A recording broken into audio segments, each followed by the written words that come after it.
River 120 years ago. This is why the paint is all chipped. Yes. Is it Grandpa's? Pardon me? Is it Grandpa's? Grandpa's? It's not Grandpa's boat. It would have been cool if we had Grandpa's boat. Unfortunately, that is a fictional story. But someone's grandpa had this boat. So, as you can see inside, two men would have worked the boat like this. It's called a Columbia River skiff. These men would generally be Japanese or First Nations men. This is because the First Nations and Aboriginal peoples have been on this coast for thousands and thousands of years. They're considered to be very, very good fishermen. So that's why they also did fishing once the Europeans came to Canada. Yeah. Japanese people also, Japan is an island, and so a lot of people there are very good at fishing. So once they came to Canada, they also continued to do fishing. They would go out into these boats, into the water, for up to 6 days at a time.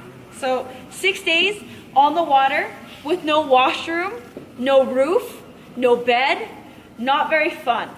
They would use a net called a gill net. So you see that net over there, the big net? So what it would have is something that floats on the top of the net and then something that's heavy at the bottom, so that it makes something like a fence inside the water. The holes are just the right size for a salmon, so that when the bigger fish come through, they go around the net, and when small fish come through, they go right through the net. But salmon, their gills get stuck in the net. So these men would then pull all the salmon onto the boat. They would get up to 2 tons of fish in a trip.